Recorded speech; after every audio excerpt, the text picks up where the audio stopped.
प्रस्तावना और संवैधानिक दर्शन से कि भारतीय संविधान की प्रस्तावना इसके आदर्शों की कार्य योजना प्रस्तुत करती है। ये प्रश्न पूछा गया था कि भारतीय संविधान की प्रस्तावना जो है इसके आदर्शों की, किसके आदर्शों की, तो संविधान के आदर्शों की कार्य योजना यानी कि ब्लूप्रिंट प्रस्तुत करती है। इस कथन की संक्षिप्त विवेचना करें। तो देखिए दोस्तों, हमने जो यहाँ लिया है, यहाँ पर न तो ये मैं कहूँ कि क्वेश्चन आंसर के फॉर्मेट में है, ठीक है, और न ही इसे हमने कुछ विस्तार पूर्वक इसे बनाया है। तो जो प्रश्न कहा जा रहा है इससे संबंध जितने पॉइंट जो आपको याद भी रखने होंगे, ठीक है, इसी उद्देश्य से हमने बनाया है कि जितने उपयोगी जो आपको बिंदु हो सकते हैं उन्हीं बिंदुओं को हमने इसमें रखा है। तो देखिए प्रश्न क्या है कि प्रस्तावना इसके आदर्शों की कार्य योजना प्रस्तुत करती है। तो देखिए, तो किस प्रकार से, तो भारतीय संविधान की प्रस्तावना को इसके आदर्शों की कार्य योजना कहने के पक्ष में आवश्यक बिंदु इस प्रकार से है। तो सबसे पहले क्या है कि शक्ति का स्रोत है।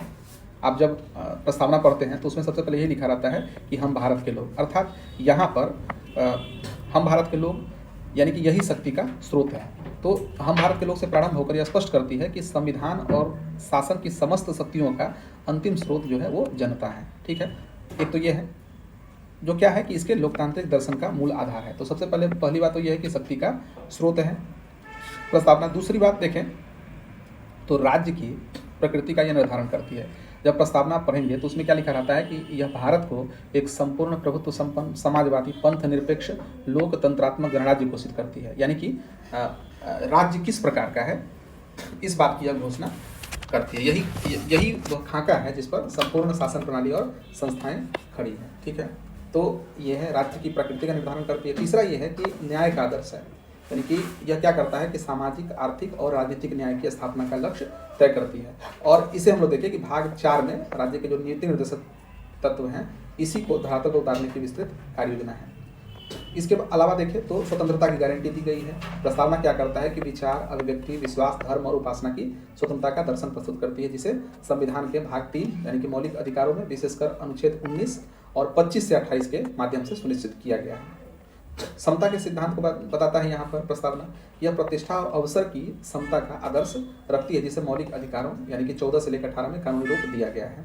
इसके अलावा देखें तो बंधुता और राष्ट्रीय अखंडता, यह व्यक्ति की गरिमा और राष्ट्र की एकता तथा अखंडता सुनिश्चित करने वाली बंधुता को बढ़ावा देने का लक्ष्य रखती है। और इसे हम लोग कहाँ देखते हैं, अनुच्छेद 51A में इसका हम परिलक्षण देखते हैं। फिर देखें कि संविधान की व्याख्या का आधार है। सर्वोच्च न्यायालय विशेषकर जब केशवानंद भारती वाद 1973 के अनुसार देखें तो प्रस्तावना क्या है कि संविधान का अभिन्न अंग है और इसके मूल ढांचे का हिस्सा है। जहाँ संविधान की भाषा अस्पष्ट होती है वहाँ इसके अर्थापन क्या है कि के लिए मैंने इसको इंटरप्रिटेशन करने के लिए प्रस्तावना के दर्शन का ही सहारा लिया जाता है। तो देखिए सबसे पहले हम लोगों ने प्रश्न क्या देखा, ये प्रश्न था कि बताइए कि क्या संविधान का ब्लूप्रिंट प्रस्तुत करता है, ये प्रस्तावना जो है संविधान का ब्लूप्रिंट प्रस्तुत करता है। तो इसके पक्ष में हमने तर्क दिया कि क्या है कि प्रस्तावना जो है वो शक्ति का स्रोत दर्शाता है। प्रस्तावना में राज्य की प्रकृति का निर्धारण किया जाता है। प्रस्तावना में न्याय के आदर्श की रूपरेखा है। प्रस्तावना में स्वतंत्रता की गारंटी दी गई है। प्रस्तावना में समता का सिद्धांत दिया गया है। प्रस्तावना में बंधुता और राष्ट्रीय अखंडता की बात कही गई है। और किसी भी तरह का इंटरप्रिटेशन करना आता है तो वहाँ पर इसी प्रस्तावना का सहारा लिया जाता है। तो इस प्रकार से हम कह सकते हैं कि जो प्रस्तावना है वो संविधान का ब्लूप्रिंट है, यानी कि कार्य योजना है। तो प्रश्न आपने समझा। चलिए अब आगे बढ़ते हैं। अब दूसरा प्रश्न हमने मौलिक अधिकार अध्याय से लिया है और यह भी काफ़ी महत्वपूर्ण है। तो ये प्रश्न क्या है कि जो टॉपिक है वो है युक्ति युक्त निर्बंधन से, ठीक है, रीजनेबल रिस्ट्रिक्शन से। और मैं आपको बता दूं कि जब आप मुख्य परीक्षा की तैयारी करते हैं तो मौलिक अधिकार से ज़्यादा प्रश्न पूछे नहीं जाते, लेकिन जितने प्रश्न पूछे जाते हैं वे निश्चित तौर पर युक्ति युक्त निर्बंधन से होते हैं, ठीक है। अब चाहे 19 से संबंधित हो या किसी प्रकार की जो मौलिक अधिकार दी गई है उसको रिस्ट्रिक्शन करने की बात हो, तो ये काफ़ी इंपॉर्टेंट है। तो देखिए प्रश्न है कि भारतीय संविधान मौलिक अधिकार प्रदान करता है लेकिन वे आत्यांतिक नहीं है, यानी कि एब्सोल्यूट नहीं है, ठीक है। यानी कि अनुच्छेद 19 के संदर्भ में इस पर लगाए गए युक्ति संगत प्रतिबंधों की चर्चा कीजिए, ठीक है। तो चलिए हम लोग को यहाँ पूछा गया अनुच्छेद 19 के विषय में। तो इसे देखें। अनुच्छेद 19 के तहत क्या है कि आपको पता होगा कि 6 प्रकार की स्वतंत्रताओं पर संविधान द्वारा युक्ति युक्त निर्बंधन लगाए गए हैं और ये इस प्रकार है। तो सबसे पहले देखिए, सबसे पहली बात यह है कि अनुच्छेद 19 में जितने प्रकार की स्वतंत्रता दी गई है उसे हम लोग देख लेते हैं। तो देखिए आपने पढ़ा होगा वाक और अभिव्यक्ति की स्वतंत्रता 19(1)A में दिया गया है, ठीक है। यानी कि बोलने की आज़ादी 19(1)(a) में। इसके बाद है शांतिपूर्ण और निरायुध सम्मेलन की स्वतंत्रता, अनुच्छेद 19(1)(b) में। ये क्या है? शांतिपूर्ण और निरायुध। निरायुध का मतलब होता है बिना हथियार के साथ, ठीक है। तो सम्मेलन की स्वतंत्रता है। इसके बाद देखिए सी में क्या है? सी में है संघ, समिति या सहकारी समिति बनाने की स्वतंत्रता। इसके बाद डी में है आबाद, संचरण और निवास की स्वतंत्रता। इसके बाद जी में देखें तो व्यापार, वृत्ति या कारोबार की स्वतंत्रता है, अनुच्छेद 19(1)(g), ठीक है। तो आइए हम लोग इसे, अब ये तो हुई स्वतंत्रता की बात, लेकिन स्वतंत्रता में रिस्ट्रिक्शंस किस प्रकार से हैं वो है। तो देखिए वाक और अभिव्यक्ति की स्वतंत्रता की बात करें तो प्रतिबंध इस पर है तो अनुच्छेद 19(2) के माध्यम से है, ठीक है। यानी कि अनुच्छेद 19(1)(a) पर जो प्रतिबंध है वो 19(2) इस प्रकार से है। तो ये रिस्ट्रिक्शंस किस प्रकार से हैं, यानी कि आपको देखिए बोलने की आज़ादी, अभिव्यक्ति की आज़ादी आपको है, लेकिन कहाँ कहाँ जो है उसको प्रतिबंधित किया जा सकता है। तो देखिए सबसे पहला है भारत की संप्रभुता और अखंडता, ठीक है। यानी कि भारत की संप्रभुता और अखंडता इसको जो है मतलब ये रिस्ट्रिक्शन इस आधार पर आपको रिस्ट्रिक्शंस लगाए गए हैं। फिर इसके बाद देखिए राज्य की सुरक्षा, विदेशी राज्यों के साथ मैत्रीपूर्ण संबंध, लोक व्यवस्था, शिष्टाचार या सदाचार, न्यायालय की अवमानना, मानहानि और अपराध के लिए उकसावा। यानी कि बोलने की आज़ादी है, लेकिन अगर बोल के किसी की आप मानहानि करते हैं तो ये आज़ादी आपको नहीं है। यानी कि आपकी आज़ादी तभी तक है जहाँ तक दूसरे की आज़ादी बाध्य ना हो, ठीक है। सिंपल सी बात ये है। और इसके अलावा देखें तो भारत की संप्रभुता और अखंडता, राज्य की सुरक्षा, विदेशी राज्यों के साथ मैत्रीपूर्ण संबंध, लोक व्यवस्था, शिष्टाचार, ठीक है, न्यायालय की अवमानना, ये सब बोलने की आज़ादी पर है। दूसरा देखें तो शांतिपूर्ण सम्मेलन की बात अगर करें तो इस पर रिस्ट्रिक्शन जो है तो सबसे पहला भारत की संप्रभुता और अखंडता और दूसरा लोक व्यवस्था, ठीक है, यानी कि पब्लिक एडमिनिस्ट्रेशन। यहाँ शांतिपूर्ण सम्मेलन की बात हो रही है, लेकिन ऐसा सम्मेलन हम नहीं करेंगे जो भारत की संप्रभुता और अखंडता के विरुद्ध हो या लोक व्यवस्था के विरुद्ध हो, ये बात है। इसके बाद संघ, समिति और सहकारी समिति बनाने की स्वतंत्रता अगर देखें तो इस पर रिस्ट्रिक्शंस किस प्रकार से है, अनुच्छेद 19(4) के आधार पर है। भारत की संप्रभुता और अखंडता, ठीक है, लोक व्यवस्था और सदाचार, मोरालिटी, ठीक है, ये है। इसके बाद देखें तो आबाद, संचरण और निवास की स्वतंत्रता देखें, ये अनुच्छेद 19(1)(d) में है।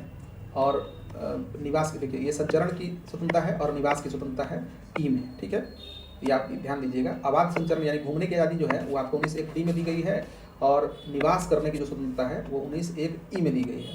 लेकिन इस पर प्रतिबंध जो लगाया गया है वह लगाया गया है 19(5) के माध्यम से। आप घूम सकते हैं और निवास कर सकते हैं, लेकिन रिस्ट्रिक्शंस किस प्रकार से हैं तो साधारण जनता के हित में, किसी अनुसूचित जनजाति के हितों के संरक्षण के लिए। इसके बाद देखिए तो व्यापार, वृत्ति और कारोबार की स्वतंत्रता देखिए तो अनुच्छेद 19(1)(g) पर है और प्रतिबंध जो आपको लगाया गया है वो अनुच्छेद 19(6) के माध्यम से। यानी कि आप व्यापार कर सकते हैं, वृत्ति कर सकते हैं, कारोबार कर सकते हैं, ये आपको स्वतंत्रता दिया गया है। लेकिन किस आधार पर आपको रिस्ट्रिक्ट किया गया है तो पहला तो यह साधारण जनता के हित में होना चाहिए, ठीक है। इसके अलावा देखिए तो राज्य किसी व्यवसाय के लिए आवश्यक पेशेवर तकनीकी योग्यताएं निर्धारित कर सकता है और किसी उद्योग या व्यापार पर राज्य का एकाधिकार स्थापित कर सकता है। तो इस प्रकार से हम लोगों ने ये रिस्ट्रिक्शंस देखा। तो दोस्तों हमने जो दूसरा प्रश्न पढ़ा मौलिक अधिकार के विषय में कि अनुच्छेद 19 में हम लोगों को स्वतंत्रता का अधिकार दिया गया है, लेकिन ये किस प्रकार से इसको निर्बंधित किया गया है तो ये है। चलिए अब आगे बढ़ते हैं। तीसरा प्रश्न है जो राज्य के नीति निर्देशक सिद्धांत से संबंधित है। तो प्रश्न क्या है कि अनुच्छेद 37 का क्या महत्व है, इस पर आधारित है।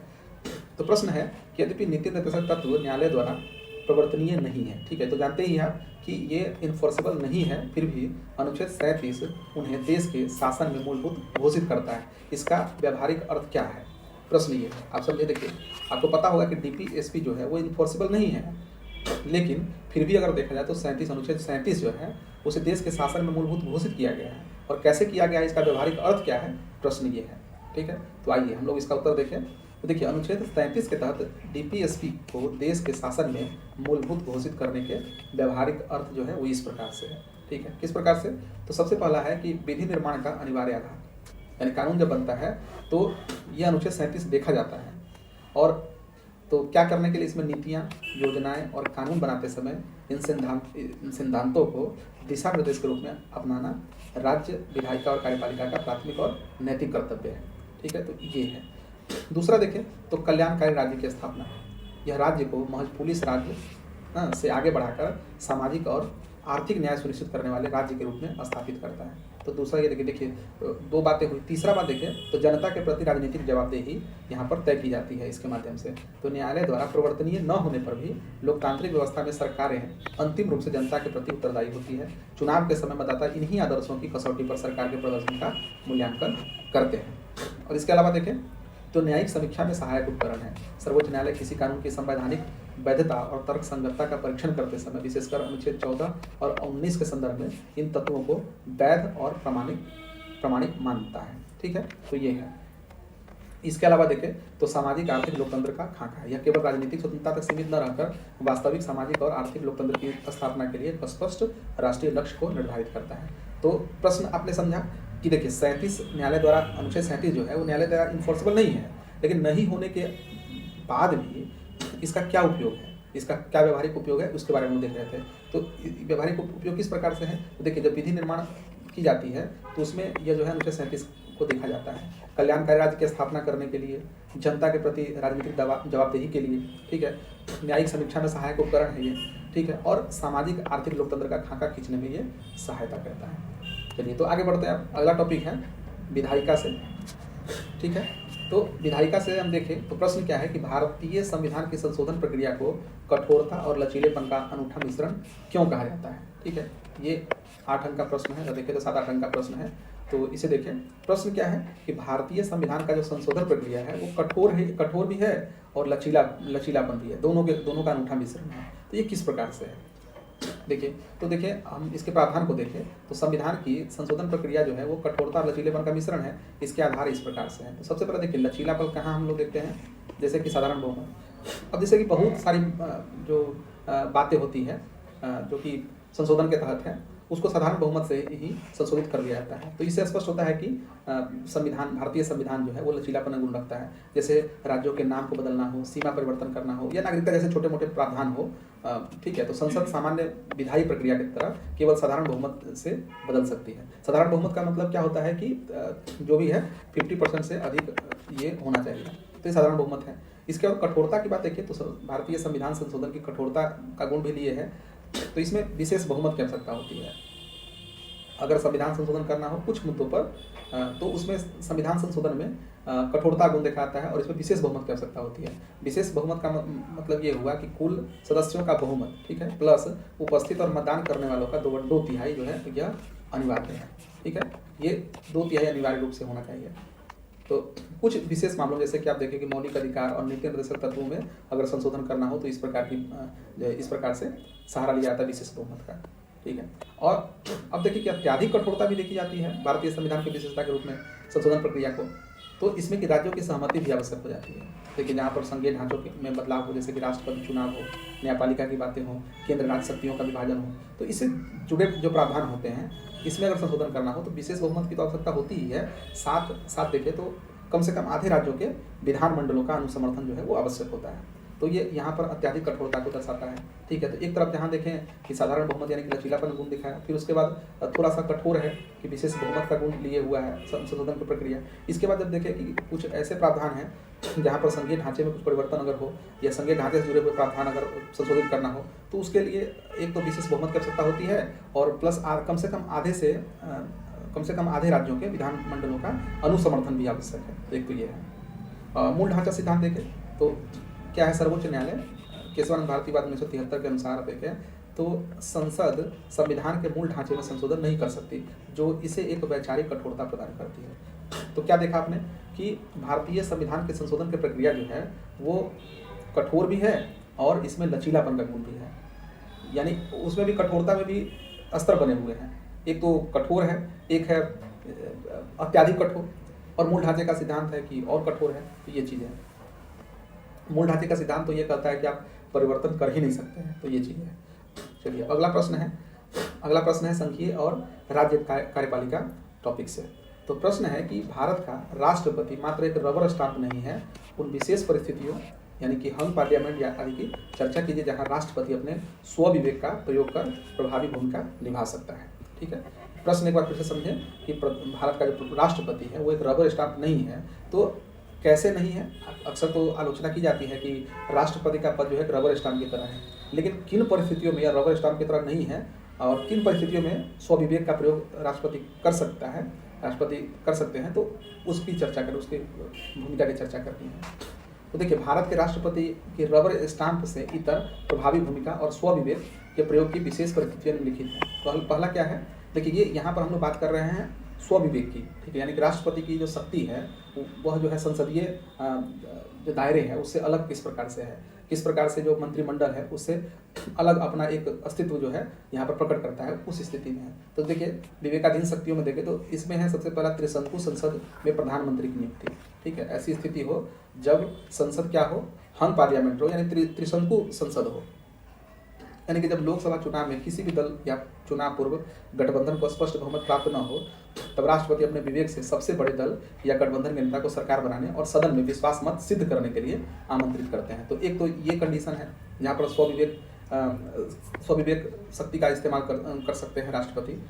इसके बाद देखिए तो मंत्री परिषद की बर्खास्तगी, यदि वर्तमान मंत्री परिषद लोकसभा में अपना बहुमत खो देती हो, ठीक है, और प्रधानमंत्री त्यागपत्र देने से इनकार करते हैं, तो राष्ट्रपति उस सरकार को बर्खास्त कर सकते हैं, ठीक है। तो दूसरा यहाँ पर मामला देखा हमने जहाँ पर स्वविवेक शक्ति का इस्तेमाल किया जा सकता है। फिर तीसरा है लोकसभा का विघटन, यदि अल्पमत में आ चुकी सरकार या जिसके विरुद्ध अविश्वास प्रस्ताव पारित हो गया हो, ठीक है, तो लोकसभा भंग करने की सलाह देती है, तो राष्ट्रपति उस सलाह को मानने के लिए बाध्य नहीं है, वे अपने विवेक से वैकल्पिक सरकार के गठन की संभावना तलाश सकते हैं। तो यहाँ पर हमने 3 स्थितियाँ देखी जहाँ पर राष्ट्रपति जो है एक रबर स्टाम्प की तरह नहीं है बल्कि कुछ शक्तियाँ रखते हैं। और इसके बाद देखें तो कुछ विधेयक है जिस पर वीटो पावर का प्रयोग करते हैं, जैसे निलंबनकारी वीटो आपने पढ़ा होगा।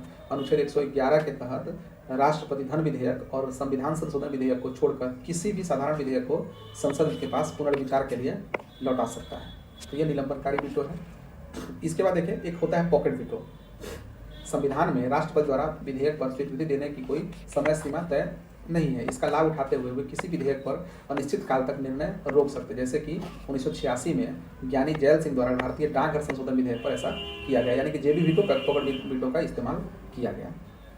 ये वीटो शक्ति का प्रयोग राष्ट्रपति कर सकते हैं। एक तो निलंबनकारी वीटो है कि यहाँ पर क्या है कि देखिए धन विधेयक हो या संविधान संशोधन विधेयक हो, उसको छोड़ करके पुनर्विचार के लिए लौटाया जा सकता है विधेयक को, तो ये निलंबनकारी वीटो है। पॉकेट वीटो आपने समझा कि इसकी कोई लिमिटेशन भी नहीं है कि विधेयक को जो है स्वीकृति देने की, तो ये अनिश्चित काल तक जो है निर्णय को रोक सकते हैं, ठीक है।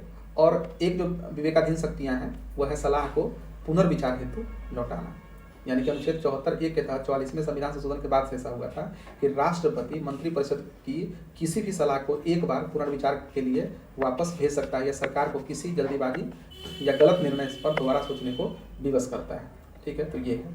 और सूचना का अधिकार है, अनुच्छेद 78 के माध्यम से राष्ट्रपति प्रधानमंत्री से संघ के प्रशासन और विधायी प्रस्ताव के संबंध में जानकारी मांग सकते हैं, जो उन्हें सरकार के कार्यों पर परिवार के मुखिया के रूप में निगरानी करने का अधिकार देता है। तो हमने देखा कि राष्ट्रपति की विवेकाधीन शक्तियाँ, सबसे पहला है कि त्रिशंकु संसद में राष्ट्रपति की नियुक्ति करने के लिए, माफ कीजिए, त्रिशंकु संसद में प्रधानमंत्री की नियुक्ति करने के लिए।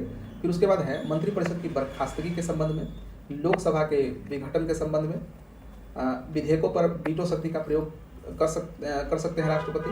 इसके बाद सलाह को पुनर्विचार हेतु लौटा सकते हैं। सूचना का अधिकार, यानी कि अगर राष्ट्रपति प्रधानमंत्री से अगर कुछ सूचना मांगे तो मतलब ये उनको अधिकार है, ठीक है। तो इस प्रकार से हम लोगों ने यहाँ राष्ट्रपति के विवेकाधीन शक्ति को देखा।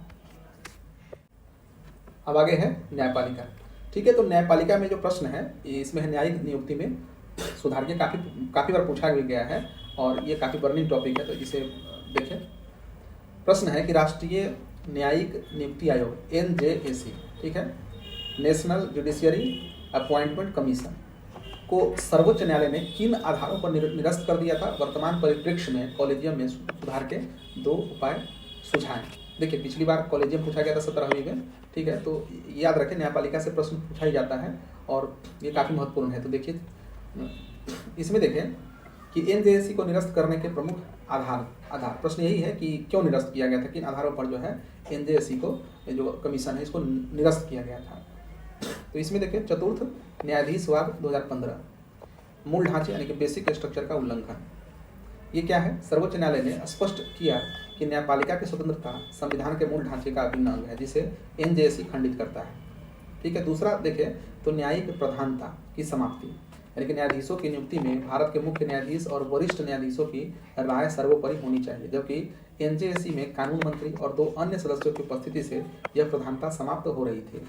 ये है। इसके बाद देखिए कार्यपालिका का अनुचित हस्तक्षेप, ये भी आरोप लगा कि एनजेएसी अधिनियम में प्रावधान था कि कोई भी 2 सदस्य किसी भी सिफारिश को वीटो कर सकते हैं। इससे कार्यपालिका या गैर न्यायिक सदस्यों को न्यायिक नियुक्तियों को रोकने का अधिकार मिल गया था।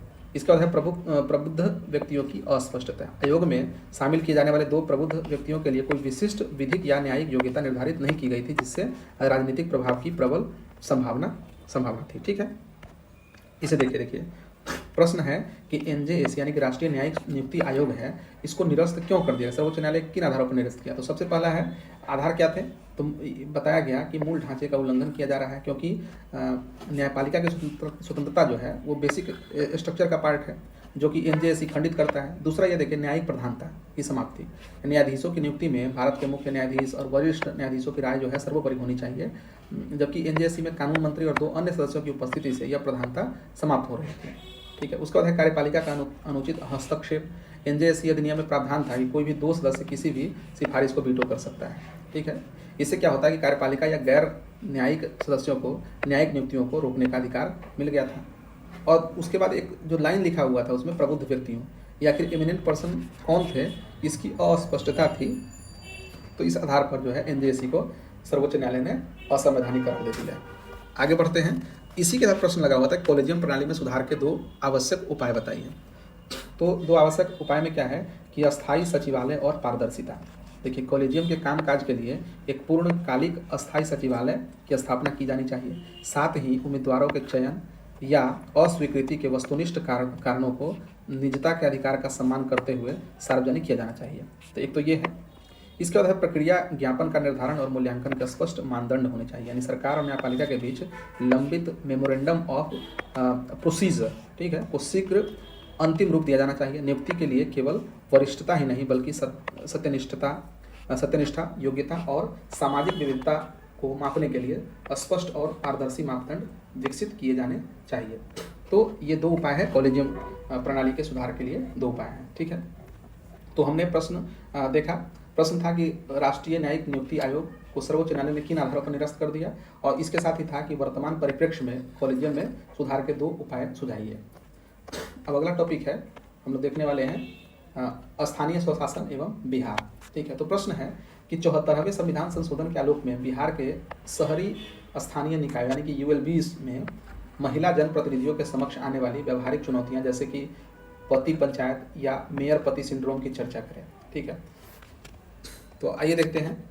देखिए 74वें संविधान संशोधन जिसके तहत महिलाओं को 33% और बिहार में 2006 से ये 50% आरक्षण प्राप्त है। इसके संदर्भ में बिहार के शहरी स्थानीय निकायों में महिला प्रतिनिधियों के समक्ष आने वाली व्यवहारिक चुनौतियां इस प्रकार से है। पहला, मेयर पति या पार्षद पति सिंड्रोम। यह सबसे बड़ी चुनौती है, जहां चुनी गई महिला प्रतिनिधि केवल रबर स्टाम्प यानी कि नाम मात्र की मुखिया बनकर रह जाती है और वास्तविक प्रशासनिक एवं वित्तीय शक्तियों का उपयोग उसके पति या परिवार के अन्य पुरुष सदस्यों द्वारा किया जाता है। तो एक तो ये सबसे बड़ी समस्या है। दूसरा देखिए तो पितृसत्तात्मक प्रशासनिक रवैया। सरकारी अधिकारियों और स्थानीय नौकरशाही अक्सर महिला जो प्रतिनिधि होते हैं दरकिनार कर उनके पुरुष संरक्षक यानी कि पतियों, रिश्तेदारों के साथ ही संवाद और पत्राचार किया जाता है, जो उनके आत्मविश्वास को कमजोर करता है। ठीक है, इसके बाद देखिए तो राजनीतिक प्रशिक्षण और साक्षरता का अभाव। अधिकांश महिला प्रतिनिधियों को नगर निगम, नगर परिषद की कार्यप्रणाली, बजट आवंटन और अपने संवैधानिक अधिकारों का पर्याप्त ज्ञान नहीं होता है, जिसके कारण क्या होता है कि उनकी निर्भरता पुरुषों से पर बनी रहती है। ये है। अगला देखिए तो आर्थिक और निर्णयगत पराधीनता। चुनाव लड़ने के लिए वित्तीय संसाधनों और राजनीतिक नेटवर्क पर पुरुषों का नियंत्रण होता है। जीतने के बाद भी स्वतंत्र रूप से विकास कार्य तय करने तथा या टेंडर आवंटित करने में महिलाओं की भूमिका नगण्य होती है। ठीक है, उसका देखिए दोहरी जिम्मेदारी का बोझ। महिलाओं पर घरेलू और पारिवारिक जिम्मेदारी का दबाव बना रहता है, जिसके कारण वे क्या है सार्वजनिक जीवन, बैठकों और वार्ड के दौरों के लिए पर्याप्त समय और ऊर्जा नहीं दे पाती है। ठीक है, इसके अलावा देखें तो असुरक्षित राजनीतिक परिवेश।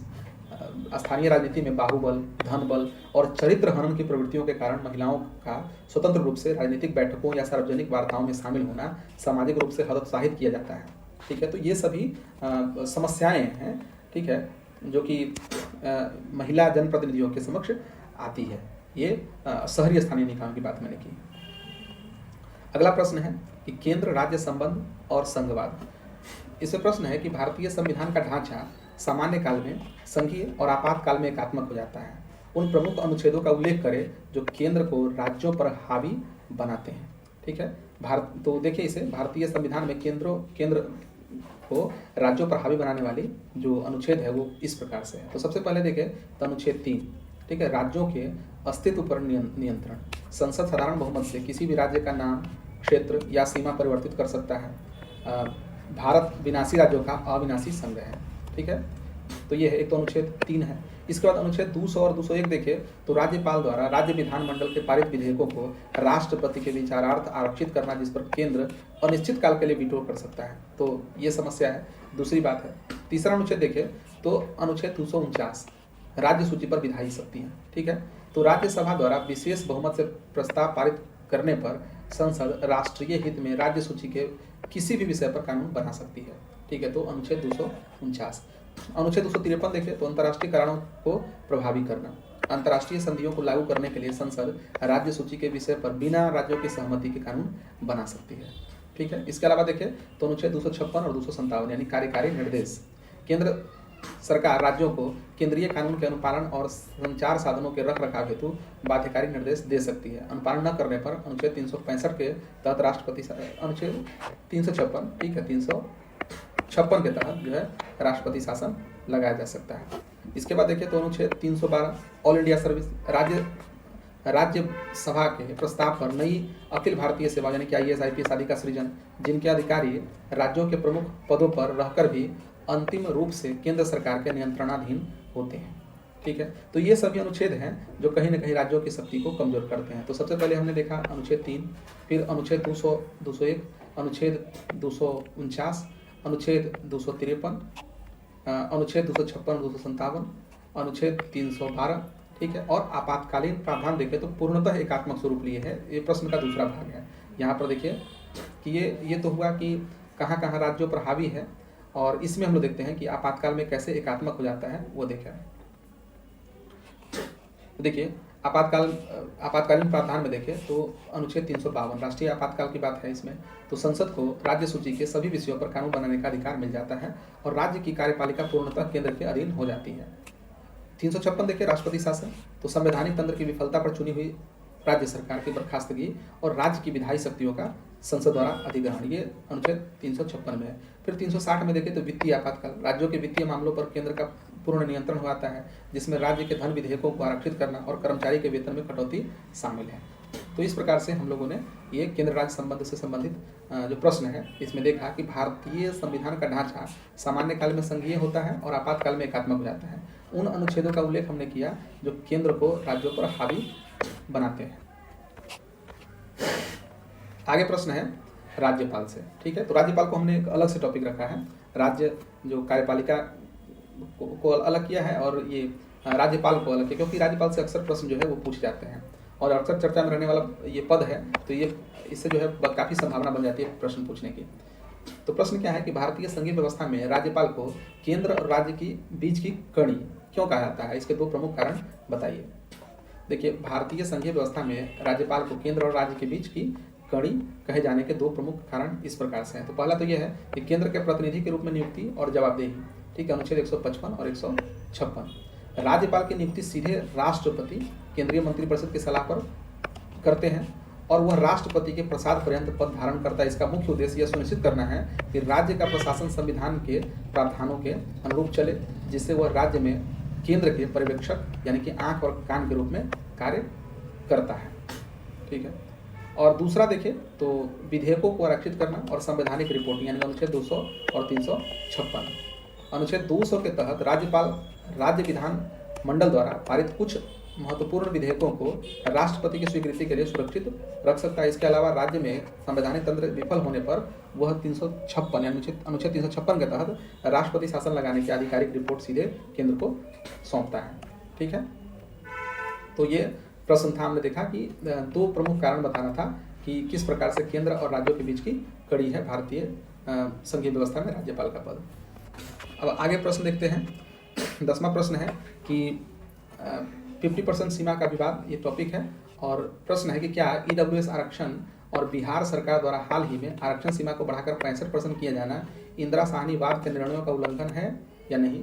तो देखिए ईडब्ल्यूएस आरक्षण देखें तो 103वां संविधान संशोधन के अनुसार है, तो देखिए उल्लंघन नहीं है। सर्वोच्च न्यायालय ने जनहित अभियान बनाम भारत संघ 2022 वाद में 10% ईडब्ल्यूएस आरक्षण को संवैधानिक रूप से वैध ठहराया।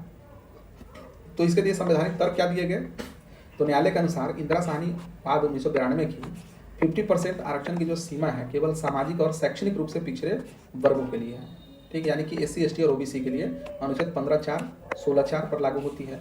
ईडब्ल्यूएस आरक्षण जो है अनुच्छेद 15(6) और 16(6) के तहत पूर्णतः आर्थिक आधार पर बना एक स्वतंत्र वर्ग है, इसलिए यह 50% की सीमा का उल्लंघन नहीं है। तो इस प्रकार से संवैधानिक तर्क दिए गए।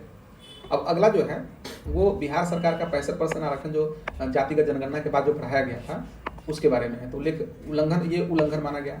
पटना हाई कोर्ट ने 20 जून 2024 को बिहार सरकार द्वारा SC ST EBC OBC के आरक्षण को 50% से बढ़ाकर 65% करने वाले दोनों कानूनों को असंवैधानिक जो है वो घोषित कर रद्द कर दिया, ठीक है। इसके लिए क्या संवैधानिक तर्क दिए गए, तो उच्च न्यायालय ने इसे इंदिरा साहनी वाद की 50% सीमा का उल्लंघन और समानता के अधिकार यानी कि अनुच्छेद 14, 15 और 16 के विरुद्ध माना, ठीक है।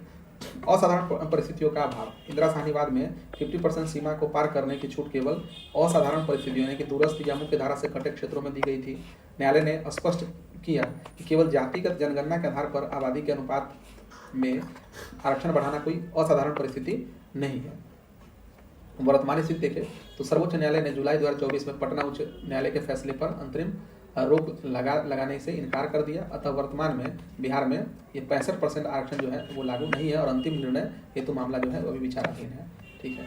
तो इस प्रकार से हमने ये प्रश्न देखा जहाँ पर एक मामला जो बिहार सरकार का था कि 65% आरक्षण सीमा को बढ़ाकर किया गया उसे, और जो ईडब्ल्यूएस आरक्षण है वो दोनों को सर्वोच्च न्यायालय ने किस प्रकार पर निर्णय दिया, एक को खारिज किया, एक को उल्लंघन बताया इंदिरा साहनी वाद का, और दूसरे का जो है बोला कि दिक्कत नहीं है, एक उल्लंघन करता था एक उल्लंघन नहीं करता था। इस प्रकार से हमने देखा। अब अंतिम प्रश्न है पॉलिटी का। तो प्रश्न है कि भारतीय राजनीतिक दल विचारधारा के बजाय व्यक्ति केंद्रित अधिक है, बिहार की राजनीति के विषय विशेष संदर्भ में इस कथन का जो है वो परीक्षण करना है। तो देखिए भारतीय राजनीतिक दलों के विचारधारा पर व्यक्ति पूजा हावी है, बिहार के विशेष संदर्भ में इसके स्पष्ट प्रमाण जो है मिले हैं।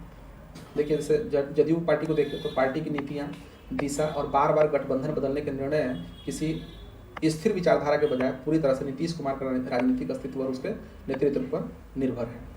आरजेडी को देखिए यद्यपि इसका वैचारिक आधार सामाजिक न्याय रहा है, किंतु वर्तमान में पूरी तरह से लालू प्रसाद यादव के करिश्मे और तेजस्वी यादव के निर्विवाद पारिवारिक नेतृत्व के इर्द गिर्द ही संचालित होती है।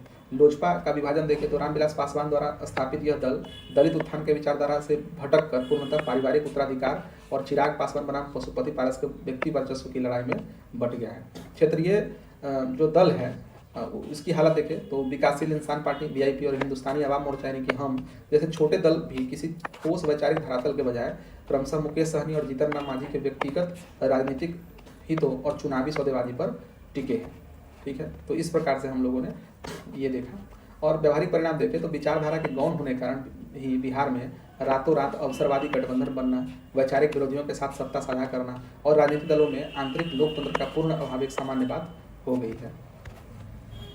तो दोस्तों हम लोगों ने आज का जो पॉलिटी का जो हमने जो 11 टॉपिक लिए थे जिसमें कि 10 तो प्रतिदिन हम लोग जो टॉपिक करेंगे और एक जो है अन्य से जो जुड़ा हुआ है, जैसे कि हमने चर्चा किया राजनीतिक दल और गठबंधन की राजनीति के बारे में, तो इस पर हम लोगों ने बात की। ठीक है दोस्तों, तो मिलते हैं कल अगले वीडियो में दूसरे दिन के लिए। तब तक के लिए धन्यवाद।